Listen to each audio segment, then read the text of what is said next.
J'espère que vous allez bien, j'espère que vous vous portez bien. L'État algérien ne va pas se laisser faire.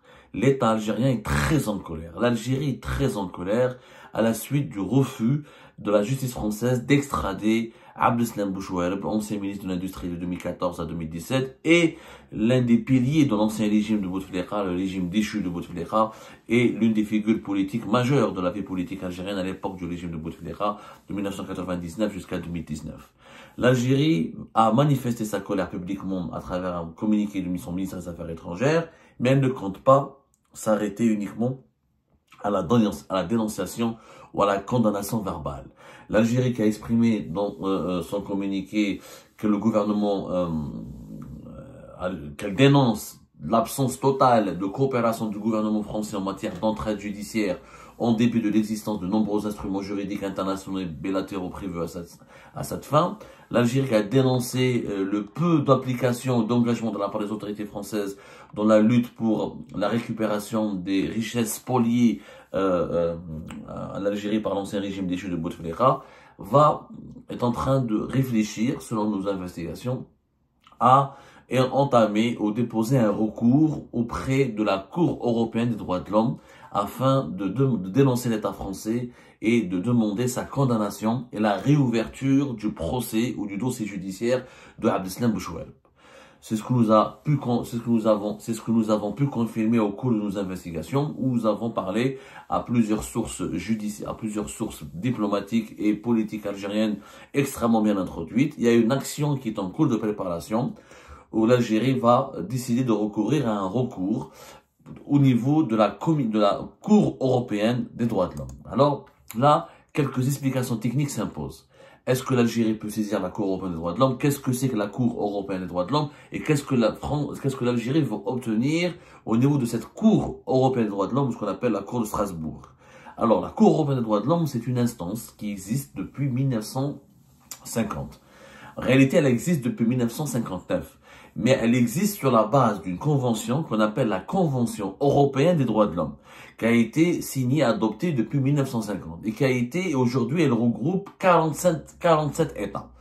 Il n'y a pas uniquement les pays membres de l'Union européenne qui relèvent de la Cour européenne des droits de l'homme. Tous les pays qui ont signé la Convention européenne des droits de l'homme relèvent de l'autorité de la Cour européenne des droits de l'homme. Et pour intégrer l'Union européenne, pour négocier une adhésion à l'Union européenne, il faut signer cette Convention européenne des droits de l'homme qui garantit le respect des libertés fondamentales, des libertés publiques et individuelles, et des droits de l'homme et des droits civiques et publics.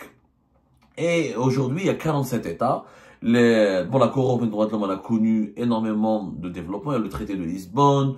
Ensuite, depuis 1980, par exemple, depuis 1998, un individu ou un groupe d'individus ou une organisation non gouvernementale qui s'estime que ces droits qui sont garantis par la Convention des droits de l'homme ont été violés par un État qui est signataire de cette Convention des droits de l'homme, il peut déposer un recours, il peut poursuivre cet État européen ou cet État membre de la Convention européenne des droits de l'homme au niveau de cette Cour européenne des droits de l'homme qui siège à Strasbourg, qui est basée à Strasbourg en France. Alors, il faut savoir qu'il y a 47 États. 47 États qui relèvent de cette cour: l'Albanie, l'Allemagne, l'Andorre, l'Arménie, l'Autriche, l'Azerbaïdjan, la Belgique, la Bosnie-Herzégovine, la Bulgarie, la Croatie, Chypre, Danemark, Espagne, Estonie, la Russie, Finlande, France, Géorgie, Grèce, Hongrie, Irlande, Islande, l'Italie, Lettonie, Liechtenstein, Lituanie, Luxembourg, Macédoine, Malte, Moldavie, Monaco, Monténégro, Norvège, Pays-Bas, Pologne, Portugal, République tchèque, Roumanie, Royaume-Uni, Saint-Martin, Serbie, Slovaquie, Slovénie, Suède, Suisse, Turquie et Ukraine. Donc il n'y a pas que les 27 pays membres de l'Union européenne qui relèvent ou qui sont affiliés à cette Cour européenne des droits de l'homme. Il y a 47 pays qui sont tous dans le continent européen, même y compris la Turquie et la Russie. Donc c'est des pays. L'Europe a créé cette Cour européenne des droits de l'homme pour permettre le vivre ensemble et pour permettre de poursuivre les États européens qui pourraient faire des abus de pouvoir ou violer les droits fondamentaux de citoyens étrangers ou européens. Parce que cette Cour européenne des droits de l'homme, même des étrangers qui vivent en Europe, peuvent la saisir et peuvent demander son intervention. Elle a rendu plus de 10 000 arrêtés et elle a plusieurs fois condamné des États des États européens. La France fait partie, avec la Turquie et la Russie et l'Italie, des États les plus condamnés par la Cour européenne des droits de l'homme en matière de toujours de non-respect de certaines voies de recours, de certains droits civiques. En réalité, qui peut saisir la Cour européenne des droits de l'homme? Un individu, un groupe d'individus, une organisation non gouvernementale. Ce sont des personnes ou des entités qui peuvent se sentir qui peuvent dire, qui prétendent que leurs droits ont été violés par un État européen qui n'a pas respecté leurs droits. Donc, ils déposent. Alors, une fois qu'ils ont épuisé tous les voies de recours au sein de cet État européen, ils peuvent aller, dans certaines conditions, il faut réunir certaines conditions, saisir la Cour européenne des droits de l'homme. Donc, l'Algérie, elle a eu l'idée, les autorités algériennes ont eu l'idée, parce qu'ils n'ont pas accepté, ils ont été extrêmement choqués, déçus, on va dire, énormément déçus et extrêmement énervés par la décision de la justice française de ne pas extrader Abdeslam Bouchoueb. Alors, l'Algérie va développer un recours. Alors, l'Algérie est un État étranger. Si on regarde un peu le fonctionnement de la Cour européenne des droits de l'homme, un État comme l'Algérie ne pourrait pas saisir directement la Cour européenne des droits de l'homme. Il ne peut pas saisir cette Cour, ce qu'on appelle le tribunal de la Cour de Strasbourg. Il faut être une personne physique, ou une organisation non gouvernementale ou un groupe de particuliers. En réalité, l'Algérie pourrait s'appuyer sur une ONG, sur une association, ou sur l'avocate, son avocate, ou un bureau d'avocats qui pourrait donc aller contester auprès de la Cour européenne des droits de l'homme la décision, le refus d'extradition des autorités judiciaires françaises d'Abdeslam Bouchoueb vers l'Algérie. Et selon nos sources, il faut absolument un dossier en cours de préparation parce que il faut démontrer pourquoi est-ce que la France elle a violé un droit ou elle a causé un préjudice. Il faut démontrer que la France a commis, que la justice française elle a commis un tort. Et qu'est-ce qui est demandé? En réalité, selon nos sources, dans ce dossier qui est en cours de préparation, l'Algérie qui va s'appuyer donc certainement sur une association ou là sur un groupe d'avocats, elle va demander à la Cour européenne des droits de l'homme de contraindre l'État français de verser des indemnisations ou surtout de réouvrir le dossier judiciaire de Bouchoueb. Parce que l'Algérie, ce qu'elle considère comme une entrave à sa quête légitime, à sa recherche, à sa quête légitime de justice en matière de lutte contre la corruption, contre la spoliation et de son argent et le vol et le transfert illicite de devises et l'enrichissement illicite de certaines personnalités politiques ou responsables de l'ancien régime de Bouteflika après avoir détourné des richesses nationales en Algérie et se sont enrichis à l'étranger. L'Algérie, ce qu'elle conteste, c'est la manière avec laquelle la justice française a mené ce dossier judiciaire. L'Algérie a été à pointe du doigt l'attitude du parquet. C'est que même le parquet, dans l'affaire Bouchoueb, au niveau de la cour d'appel d'Aix-en-Provence, dès le 5 mars 2024, dès le 5 mars, parce que l'affaire Bouchoueb a commencé en octobre 2023, date à laquelle a été placée sous contrôle judiciaire, mais avant même le verdict du 19 mars 2025, qui a suscité la colère et la déception de l'État algérien, le 5 mars 2025, le parquet a lui-même émis un avis défavorable. Lui-même, il a été défavorable à l'extradition d'Abdeslam Bouchoueb vers l'Algérie.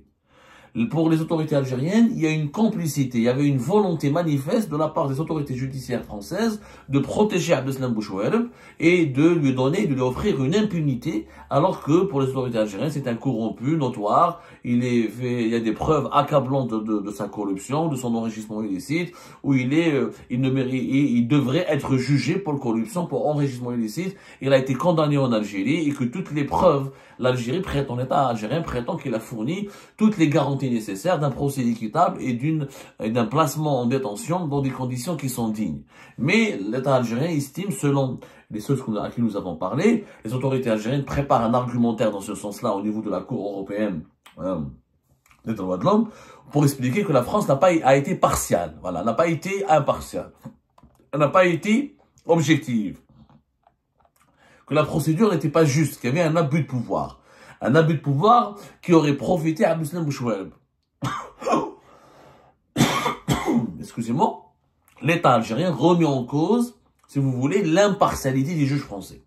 Il remet en cause le bien fondé de la procédure judiciaire menée dans le dossier de Bouchoueb. Menée dans le traitement des 6 demandes d'extradition fournies par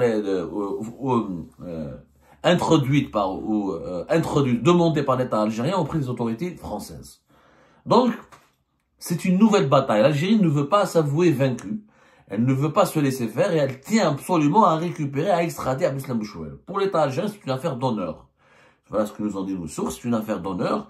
Pour l'État algérien, Abdeslam Bouchouel est un corrompu, est un voleur, il a volé, il a pillé des richesses nationales, et s'est enrichi à l'étranger de façon tout à fait illégale et immorale, et ces richesses doivent être récupérées, doivent être retrouvées, elles doivent revenir et retourner dans les caisses du trésor public algérien, parce qu'il s'agit de l'argent public algérien qui aurait été détourné, qui aurait été volé. Voilà. Les autorités algériennes sont persuadées que M. Bouchouel s'est enrichi grâce à ses fonctions politiques en Algérie, grâce à son réseau relationnel au sein du régime de Bouteflika et grâce à des affaires de corruption et à des pots de vin qui lui ont permis d'avoir une fortune à l'étranger. L'Algérie veut récupérer cette fortune à l'étranger pour financer des actions de développement local au profit de sa population. Voilà l'argument qui va être utilisé. Maintenant, est-ce que ça va passer? Est-ce que l'Algérie est sûre de gagner? On ne sait pas, parce que d'abord, c'est toute une procédure. Il faut que la Cour européenne des droits de l'homme, elle doit d'abord se prononcer sur la recevabilité de ce recours. Est-ce que le recours est recevable, oui ou pas? Ensuite, elle va étudier ce recours. C'est une nouvelle procédure judiciaire. Et ensuite, elle donnera un verdict. Et ce verdict, effectivement, il est contraignant pour l'État français.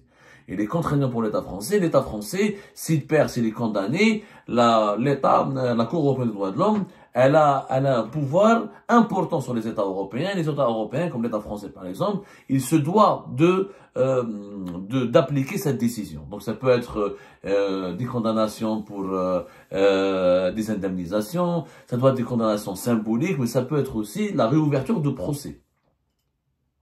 Par exemple, parce qu'il y a des décisions qui ont un caractère symbolique, il y a des décisions, par exemple, les États, la Cour européenne des droits de l'homme peut obliger un État européen, par exemple, avec un arrêt définitif, elle peut l'obliger à réouvrir le dossier ou utiliser d'autres mesures utiles au redressement des violations relevées par la Cour européenne des droits de l'homme.